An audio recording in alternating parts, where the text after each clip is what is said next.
नमस्कार मैत्रिणींनो, अन्नपूर्णा किचनमध्ये आज काय बनत आहे माहिती आहे?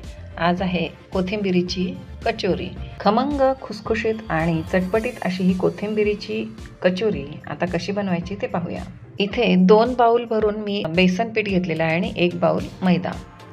त्यात टाकायचं आहे 1 चमचा हळद, 1 चमचा लाल मिरची पावडर आणि चवीपुरतं मीठ. वरून गार तेलाचं मोहन टाकायचं आहे आणि हे आता व्यवस्थित तेल आहे ना त्या पिठाला चोळून घ्यायचं व्यवस्थित. आणि त्या पिठाला पूर्णपणे तेल लागल्यानंतर मी इथे ओवा विसरला होता टाकायचा, तर इथे 1 चमचाभर ओवा हातावर चुरून टाकायचं आहे. तर आता हे व्यवस्थित मिक्स करायचं आहे. त्यामध्ये थोडं थोडं पाणी घालून घट्ट असा छानसर गोळा तयार करून घ्यायचा आहे पिठाचा आणि तो एक थोडा 10-15 मिनटं झाकून ठेवूयात. आणि आता इकडे कचोरीच्या मसाल्याची तयारी करूया. कोथिंबीर व्यवस्थित स्वच्छ धुवून रात्रभर मी कॉटनच्या कपड्यावर पसरवून ठेवली होती.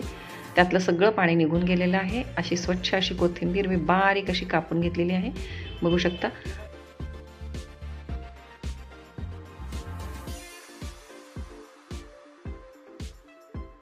आता पुढची स्टेप, कढईमध्ये थोडंसं तेल टाकलेलं आहे. 1 चमचा जिरे, 1 चमचा मोहरी, 2-3 चमचे तीळ, अर्धा चमचा धणे, अर्धा चमचा बडीशेप, आले लसूणची पेस्ट टाकलेली आहे.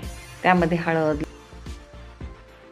लाल मिरची पावडर, गरम मसाला हे सगळं व्यवस्थित टाकून मिक्स करून घ्यायचं आहे. त्यामध्ये थोडीशी साखर आणि चवीपुरतं मीठ टाकून ही आपली बारीक कापलेली कोथिंबीर वरून टाकून द्यायची आहे. आता हा मसाला व्यवस्थित कुरकुरीत होईपर्यंत आपल्याला भाजून घ्यायचं आहे छानपैकी तेलावर. आपल्याला अजून खमंगपणा येण्यासाठी भाजलेला खोबऱ्याचा खीस त्यामध्ये टाकून द्यायचा आहे. त्यामुळे कचोरीला अजूनच छान स्वाद येतो. असा हा मसाला तयार झाला आहे. यापुढील कृती पाहूया.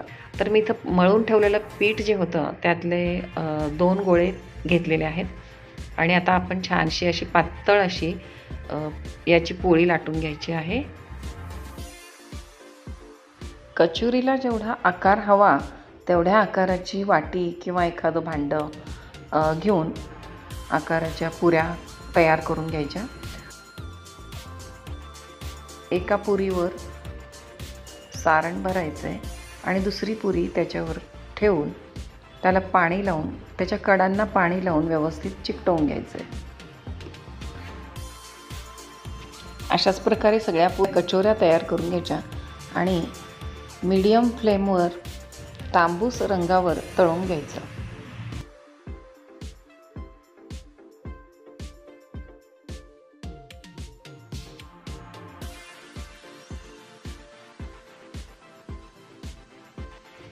हा अशा प्रकारे रंग यायला हवा आणि एकदम गॅसची फ्लेम अजिबात वाढवायची नाही. जास्त मोठ्या गॅसवर जर का तुम्ही तळाल तर मग खुसखुशीतपणा येणार नाही त्या कचोरीला. म्हणजे खस्ता खुसखुशीत अशा प्रकारची ती कचोरी तयार होते. तुम्ही बघू शकता अशा प्रकारे कचोऱ्या तयार झालेल्या आहेत. आता तुम्हाला जर का ही रेसिपी आवडली असेल तर माझ्या चॅनलला नक्कीच लाईक, शेअर आणि सबस्क्राईब कराल याची मला खात्री आहे. वेळात वेळ काढून माझी ही रेसिपी पाहिलात त्याबद्दल खूप खूप धन्यवाद.